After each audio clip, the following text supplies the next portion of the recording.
এই উম্মতের জন্য তো সুবাদে আমি এক হাদিস আপনাদেরকে দেখাইতেছি, রসুল কি পাইলাম আর কি করতেছি। ওই রসুলের কারণে এই উম্মত জাহান্নামে যাবে, কিন্তু হাতকড়ি থাকবে না। এই উম্মত জাহান্নামে যাবে, পায়ে বেড়ি থাকবে না। এই উম্মত জাহান্নামে যাবে, গলায় শিকল থাকবে না। এই উম্মত জাহান্নামে যাবে, চেহারা কালো হবে না। অথচ জাহান্নামীদের চেহারা কালো হবে, এই উম্মতের চেহারা কালো হবে না। একজনের চেহারাও কালো হবে না। ফেরেশতা জিজ্ঞেস করবে, আল্লাহ চেহারা তো ঝকঝকে, গলায় নাই শিকল, পায়ে নাই বেড়ি, হাতে নাই হাতকড়ি, এটা আবার কি পাঠায় দিলেন? তো আল্লাহ জবাব দিবে, আমার বন্ধুর উম্মত, খবরদার। তো ফেরেশতা মালিক জিজ্ঞেস করবে, দারোগা হাতকড়ি নেই কেন? বলছে, যেই হাত উঁচুতে ব্যবহার হয় ওটা হাতে হাতকড়ি লাগে না। যেই পাও মসজিদের দিকে চলে ওই পায়ে বেড়ি লাগে না। যেই কপাল আমার কুদরতি পায়ে জীবনে একবারও আমাকে পাওয়ার জন্য ঠেকায়া দিছে, সেজদা করছে, ওই চেহারা কোনোদিন কালো হয় না, গলায় কোনোদিন চিকন লাগে না। 3 জায়গায় আগুন লাগাবে না, খবরদার। চেহারায়, হাতে, পায়ে, বাকি শরীরে লাগায়া দাও। আগুনকে যখন মালিক হুকুম দিবে ধরার জন্য, আল্লাহ আমাদেরকে শিখায় দিবে, স্মরণ করায় দিবে, আমরা কলেমা পড়তে থাকবো। আগুন আসবে আর যাবে, আসবে আর যাবে, ধরবে না। একবার, দুইবার, 3 বার হবে। মালিক কোরা চার্জ করবে, লাঠি চার্জ করবে, ধরিস না কেন? তো আগুন বলবে, লাইসালি সুলতানুন আলা মান ক্বালা লা ইলাহা ইল্লাল্লাহ মুহাম্মাদুর রাসূলুল্লাহ। এই কলেমা যে পড়ে তাকে ধরার ক্ষমতা আমার নাই। তারপরে আল্লাহ নিজে কি করবে? ইমাম কুরতুবী রাহমাতুল্লাহ আলাইহি লেখেন, ফাআমাতাল্লাহু মাউতাতান, আল্লাহ আমাদেরকে ঘুম পড়ায়া দিবে। মৌতের যেরকম ঘুমের দোয়া, মৌতের দোয়া আর ঘুমের দোয়া একই দোয়া। আমরা ঘুমের দোয়া পড়ি, আমুতু আহিয়া, আল্লাহ মরতে চললাম, কাল সকালে উঠাইলে উঠবো, না হলে আর কিয়ামতের আগে উঠবো না। তো ঘুমো মৌত, আল্লাহ ঘুম পড়ায়া দিবে। আযাব ঘুমের ভিতরে কমপ্লিট করে আল্লাহ বাহির করে নিয়ে আসবে।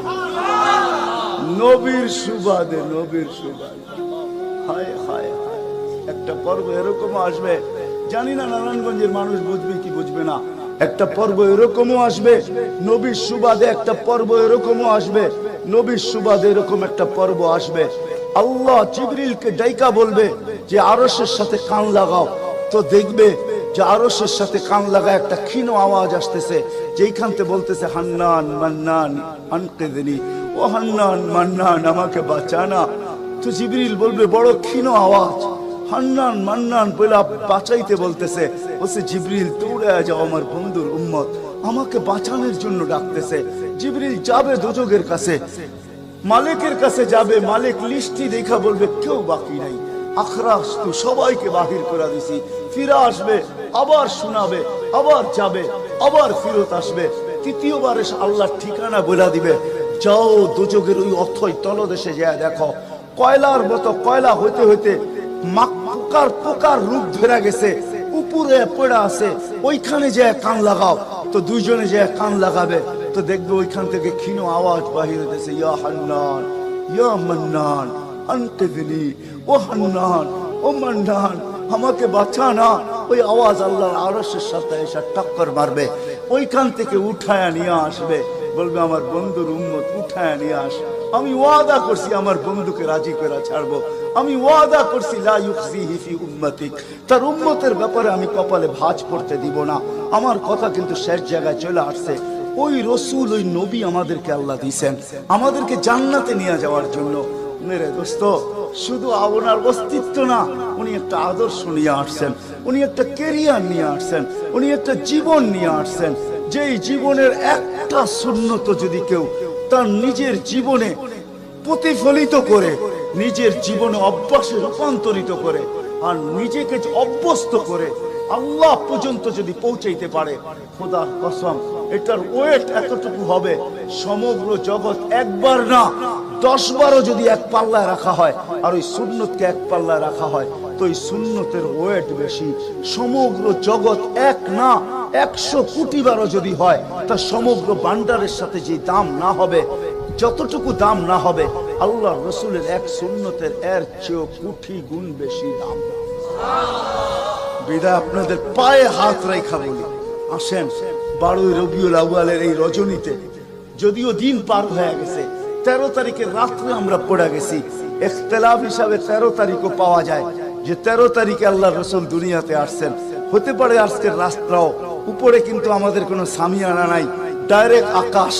আল্লাহ 3 ভাগের 1 ভাগ রাত্রের অতিবাহিত হয়ে গেছে, আল্লাহ এখন প্রথম আকাশে চলে আসছেন, নিজেই আহ্বান করতেছেন, হাল মিন মুস্তাগফির আগফির আলা। দুনিয়ার মানুষ আসামিকে তালাশ করে ফিরে শাস্তি দেওয়ার জন্য, ও রব্বে কায়নাত নারায়ণগঞ্জের মানুষ প্রথম আকাশে আইসা ডাক দিতে থাকে, কে আসছো আসামি, আমি শাস্তি দিব না, আমি তো মাপের ভান্ডার নিয়ে আসছি, আমি তোকে মাফ করব, তুই মাফ চাইতে দেরি, আমি মাফ করতে দেরি হবে না। গুনার পরিধি যুবকরা কতটুকু তোমাদের গুনার পরিধি কেমন? সমগ্র সৃষ্টি মিলাও যদি সারা জীবন গুনাহ করে, জিবরিল তার জন্ম থেকে মৃত্যু পর্যন্ত যদি গুনাহ করে, সমগ্র ফেরেশতা কেন সমগ্র সৃষ্টি মিলা আল্লাহর নাফরমানি করা ওই পর্যন্ত গুনাহকে পৌঁছাইতে পারবে না, যেই পর্যন্ত আল্লাহ বলতেছেন ওয়ালাউ বালাগাত যুনুবুকা ইনানাস সামা ওমা আশরাকতা বি ফাস্তাগফারতানি ফাগফারতু লাকা ওয়ালা উবালি। তোমাদের গুনাহ দিয়া যদি আমার আকাশের পরিধি পর্যন্ত ভেদ করে চলা যায়, একজনের গুনাহ, আমি তো বললাম সমগ্র সৃষ্টি মিলেও সম্ভব না, একজনের গুনাহ তো দূরের কথা, আমার আকাশের পরিধি ভেদ করে চলা যায়, তুমি মাপ চাইতে দেরি, আমি মাপ করতে দেরি। এই উম্মত তো মাপ চাইতেও হয় না, নবীর সুবাদে আল্লাহ এই উম্মতকে সুযোগ দিয়েছেন। তরজমা উলামায়ে কেরাম ভালো বুঝবে, আল্লাহ নিজেই বলে এই উম্মত যখন চিৎকার দিয়া মাথায় হাত দিয়া বসা পড়ে আর চিৎকার যখন দেয়, হায় আমি বুঝি শেষ হয়ে গেলাম, ফালাম্মা তায়াক্কানতা বিল বাওয়ার ওয়া যানানতা আন্নাকা মিন আহলিন নার মানাহতু ইলাইকা রিদওয়ানি ওয়াল্লাইতু ইলাইকা গুফরানি কুলতু লাকা লা তাহজান গফারতু লাকা যুনুবা ওয়াল আওসার ওয়া লিআজলিকা সাম্মাইতু নাফসি আল আজিজুল গফফার। আল্লাহ বলে এই উম্মত যখন মাথা ধরে চিৎকার দেয়, আমি বুঝি শেষ হয়ে গেলাম, আল্লাহ বলে আমি আমার জায়গায় থাকতে পারি না, আমি দৌড়ায় ছুটে আসি, আমি আসার আগে আমার মাগফিরাতের চাদর দিয়া একে ঢাকা নেই, আমার রহমতের চাদর দিয়া, আমার রেজার চাদর দিয়া একে ঢাকা নেই, মাগফিরাতের ভিতরে ডুবায়া নেই, আমি আইসা পিঠে হাত বুলাইতে থাকি আর বলে চিন্তা করার কোনো কারণ নাই, তোর ডাক আমাকে থাকতে দেয় নাই, আমি চলে আসছি, আমার রহমতের জোশ চলে আসছে, তুই মাপ না চাইলেও মাফ করে দিলাম। মুহাম্মদুর রাসূলুল্লাহ সুবাদে বিদায় নারায়ণগঞ্জের মানুষ, আমি যুবকদেরকেও বলবো, মা বোনদেরকেও বলবো, সবাইকে বলবো, শুধু আমাদেরকে জান্নাতে নিয়ে যাওয়ার জন্য আসেন নাই, একটা সুন্দর জীবন আমাদেরকে দেওয়ার জন্য আসছেন, 60-70 বছর একটা সুখের জীবন দেওয়ার জন্য আসছেন, 60-70 বছর একটা আনন্দের জীবন দেওয়ার জন্য আসছেন, 60-70 বছর একটা এনজয় মূলক জীবন দেওয়ার জন্য আসছেন। আমরা যেটাকে এনজয় বলি এটাকে এনজয় বলে না। আপনি আমাকে কোনো থিওরি দিয়া বুঝাইতে পারবেন না। আমি গত মাসেরই 23 তারিখে আমার 1 মাসের আমেরিকার সফর ছিল, আমি সফর শেষ করে আসছি প্যান্ডামিকের ভিতরেও, এই করোনার ভিতরেও, আমাকে বুঝাইতে হবে না, আমি দুনিয়া চষা মানুষ, আমি চষতে চষতে শেষ করে ফেলছি, আমাকে বুঝাইতে হবে না, আমি মানুষকে বড় কাছের থেকে দেখি, আপনি আমাকে বুঝাইতে হবে না। যেগুলাকে আমরা এনজয়ের সংজ্ঞা দিই এগুলা এনজয় না, যেগুলাকে আমরা সুখের সংজ্ঞা দেই এটা সুখ না, যেটাকে আমরা বলি হ্যাপি, এটার নাম হ্যাপি না। আল্লাহর রাসূল এক হ্যাপি জীবন দেওয়ার জন্য আসছেন, এক এনজয় মূলক জীবন দেওয়ার জন্য আমাদেরকে আসছেন, এক সুখের জীবন দেওয়ার জন্য আসছেন, এক সুখের জীবন দেওয়ার জন্য আসছেন। সাহাবারা সুখী ছিল, কসম খোদা, আমরা দৌড়ে দেখছি, কিন্তু আমরা এখন পর্যন্ত কোন ব্যক্তি বুকে হাত দিয়ে বলতে পারবে না যে আমি কোন সম্পর্ক নিয়ে সুখী, কেউ বলতে পারবে না কোন সম্পর্ক নিয়ে সুখী, কেউ বলতে পারবে না আমি অর্থ নিয়ে সুখী, কেউ বলতে পারবে না আমি পদ নিয়ে সুখী, কেউ নিজে বলতে পারবে না এনাফ এই শব্দটা কেউ বলতে পারবে না, সুখী বলতে পারবে না। কিন্তু মেরে দোস্ত আসেন নবীর আদর্শে আদর্শবান হই, নবীকে চিনি, নবীর ক্যারিয়ার পড়ি, নবীর শান পড়ি, নবীর জীবন পড়ি, তারপরে আমল করি। একটা সুন্নত ঘরে আমল করে দেখেন সবাই মিলা, ওই ঘরের ভিতরে আল্লাহ সুখের বন্যা বয় দিবে, বন্যা, সুখের সুখ হবে না, সুখের বন্যা হবে, বন্যা। সাহাবাদের জীবনে সুখের বন্যা ছিল, বন্যা, ঘরে কিচ্ছু ছিল না, আমি মানি। আজকেও অনেক আলেম ওলামা আছে যাদের ঘরে কিচ্ছু নাই, কিন্তু যা দেখবেন সুখ আছে, সুখ, সুখ রাখবেন না, সুখ আছে, সুখ আছে। কয়জন বলতে পারবেন যে আপনাদের পাও টিপা ঘুমের থেকে উঠায় আর পাও টিপতে টিপতে আপনাদেরকে ঘুম পড়ায়? আলেম ওলামা বহুত বলতে পারবে, যে আমাদেরকে পাও টিপতে টিপতে উঠায়, পাও টিপা টিপা আমাদেরকে ঘুম পড়ায়।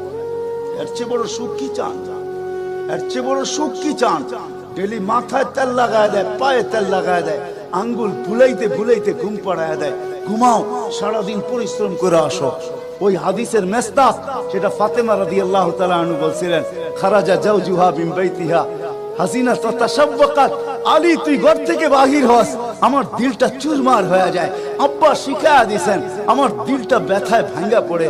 তুই কেন বাহির হলি ঘর থেকে? তাতাশাব্বাকাত, আমি রাস্তা দেখতে থাকি, শুধু দেখতে থাকি না, তুই আসার আগেই আমি দরজায় পিঠ লাগায় দাঁড়ায় থাকি। আলী তুই যখন টোকা দেস তো টোকা দরজায় পড়ে না, আমার পিঠে পড়ে, এক টোকায় খুলা দেই। আলী বলে এই জন্যই তো আজ পর্যন্ত কোনোদিন 2 টোকা দিতে হইল না, 1 টোকাই তুমি খুলা দাও। বলে আলী আমি তো রাস্তার দিকে তাকাইতে তাকাইতে কখন যে দরজায় পিঠ লাগায় দেই, আর তোর টোকা এসে আমার পিঠে লাগে, আমি সাথে সাথে খুলা দিই। আব্বা এটাই শিখেছে আমাকে। দিস ইজ লাইফ, এটার নামই লাইফ। আপনি আমাকে লাইফের সংজ্ঞা বুঝাইতে হবে না। আপনি আমাকে রাগ হবেন না, আপনারা আমাকে কোন দুনিয়া দেখাবেন? Canada, America, Australia, Europe, Japan, উন্নত বিশ্ব, চষতে চষতে আমার জুতা শেষ। আল্লাহ আমার মোকাদ্দরে রাখছে চষা। আমি বড় কাছের থেকে দেখি, এইখানে কান্নার অভাব নাই, এখানে কান্না। আমি জানি লাইফ কাকে বলে। লাইফ ওইটার নাম যেটা মুহাম্মদুর রাসূলুল্লাহর আদর্শমূলক লাইফ। লাইফ এই জন্য পায়ে হাত রাখি। এই রাত্রে আল্লাহ প্রথম আকাশে সবার কাছে পায়ে হাত রাখবো। আমি বেশি বলবো না, ডেলি একটা সুন্নত শিখেন। ডেলি কয়টা? একটা সুন্নত। চাই সেটা খাওয়ার হোক, চাই সেটা শোয়ার হোক, চাই সেটা চলার হোক, চাই সেটা বলার হোক, চাই সেটা ঘুমানোর হোক, চাই সেটা বাথরুমে যাওয়ার হোক, চাই সেটা মসজিদে ঢুকার হোক, চাই সেটা কারোর সাথে কথা বলার হোক, চাই লেনদেনে হোক, একটা সুন্নত শিখেন। হায় মুহাম্মদুর রাসূলুল্লাহ বড় চোখের পানি ছড়ায় গেছে। আমাদেরকে জান্নাতে নিয়ে যাওয়ার জন্য আসছেন, নাইলে আসছেন না। দুজাহানের বাদশা কেন আসবে? জমিনে কেন পাও রাখবে? যার রহমতের ভিতরে, যার অস্তিত্বের ভিতরে সমগ্র জগতের অস্তিত্ব লুকানো ছিল। শুধু শুধু আল্লাহ আদম আলাইহিস সালামকে বলেন না, লাউলাহু লামা খালাকতুকা ইয়া আদম।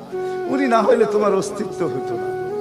লম্বা কাহিনী আমি শর্টে বলতেছি, তোমার অস্তিত্ব হতো না। যার নামটা নিজের নামের সাথে মিলায় রাখছে, এটাই বলে দিচ্ছেন।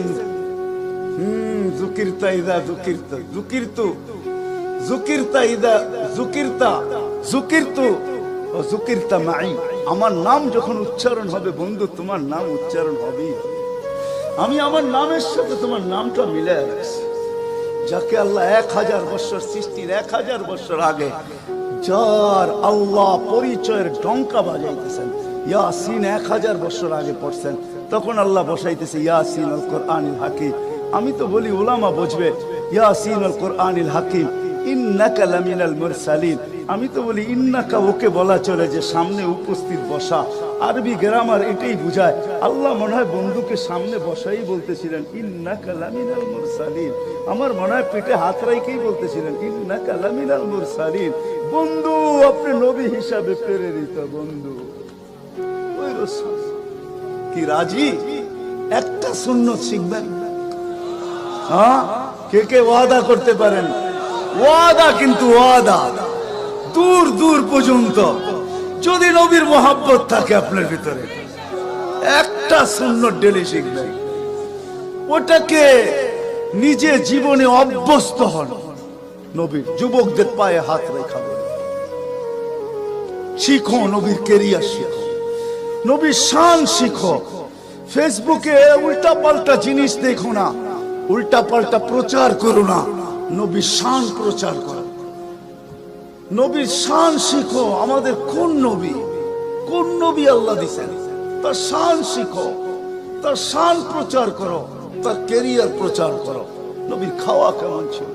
হায় হায়, শুধু শুধু আল্লাহ বলেন না ইন কুনতুম তুহিব্বুনাল্লাহ ফাত্তাবিউনি ইউহিব্বুকুমুল্লাহ।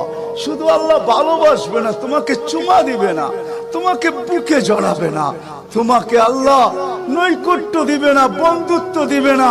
ওয়াগফির লাকুম যুনুবাকুম, আল্লাহ ওয়াদা করতেছে গুনাহ মাফ করলেও মাফ, না করলে তো নাই, করলে মাফ মাফ মাফ মাফ মাফ। কেন? ওয়াদায় সিগনেচার করে, ডিডে সিগনেচার করে ফেলছি, আমার বন্ধুকে আমি লজ্জিত করব না।